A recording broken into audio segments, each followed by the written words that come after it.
Hey everyone, we're back. We have the new DLC Wave 3 content that just came out. I mean, you're excited. I'm excited. But we all have one big question. Have they broken the game? Well, you're going to need to stick around because that answer isn't going to be a simple yes or no. Okay, you already know the drill. Get your swim trunks on because today we're doing a deep dive into the viability of one of our new emblems, Veronica. Today, we're going to pair her with John. And he should consider himself lucky to be paired with her for his pathetic early game start. Anyway, obviously, if you played or seen my video on John, you know he's worth the work. And so this pairing is going to be valuable, but he does deserve the jab. Okay, let's kick it off with her weapons and staves to start. So first up, we have Hildskjolf. Hildskjolf.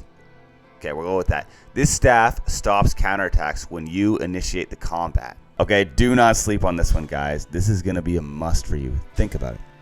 There's lots of fast units like Swordmasters and Wolf Knights that can double hit. So by attacking them first, you've now inflicted good damage and missed out on both attacks. Then, back this character up with a dance from Seedall and do it all over again. This basically gives you the opportunity to just completely take out annoying enemy units and never even deal with one of their attacks. Next up, we're talking about Olivagar.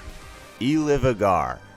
Okay, everything about this character is hard to pronounce, but that's okay, okay? The real ones on this channel can feel free to go ahead and correct me in the comments. This magic nullifies basic stat bonuses on the targeted unit for 1 turn after combat. Some of the enemies in maddening mode are super buffed up, and I think that this weapon really evens the playing field. Great ways to utilize it would be in a boss fight, because obviously those are going to be the most OP characters, but you can't go wrong using it on regular enemies as well, because you'll inflict more damage than you would have with Hildskjolf. Just understand that you're setting yourself up for a strike back that you could have avoided. Alright, you should like this next one. Veronica has a staff called Fortify Plus. You might recognize that name. It's actually a really cool staff that heals both HP and status effects for allies within a radius of 7 spaces. Now, my OG Fire Emblem fans have seen the Fortify staff before, and you know it saved you in past games.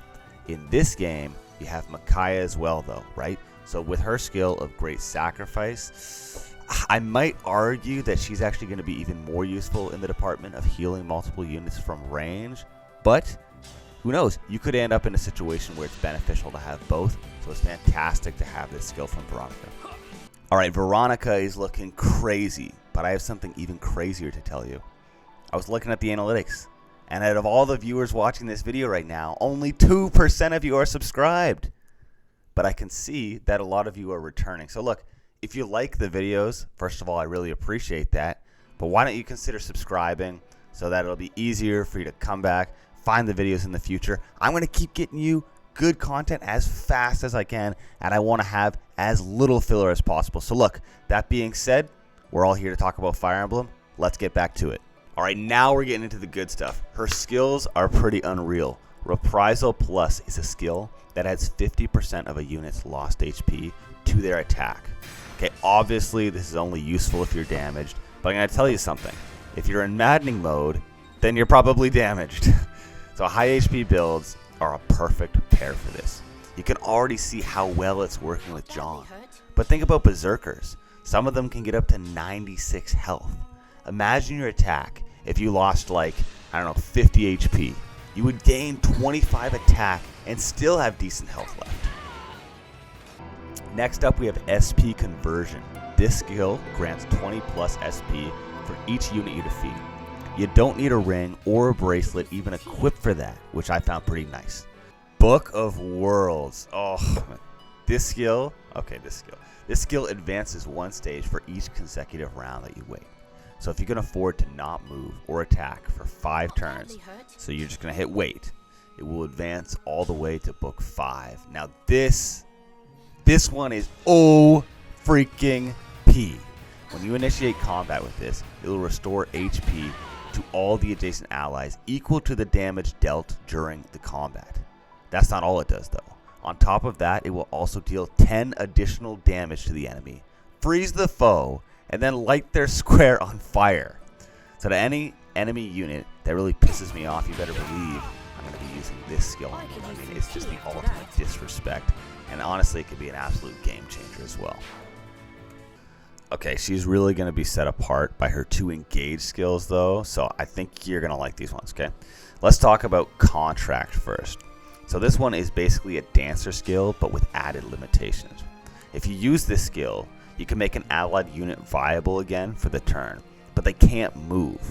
It's great for use on units who can attack from range to increase the damage you deal in a turn without actually receiving more damage yourself. You know how I feel about dancers already. I'm a big fan of Seedall, but this is really adding up, right? Between Seedall, Byleth, and now Veronica, it feels like our turn can just keep going. Pretty OP in my opinion.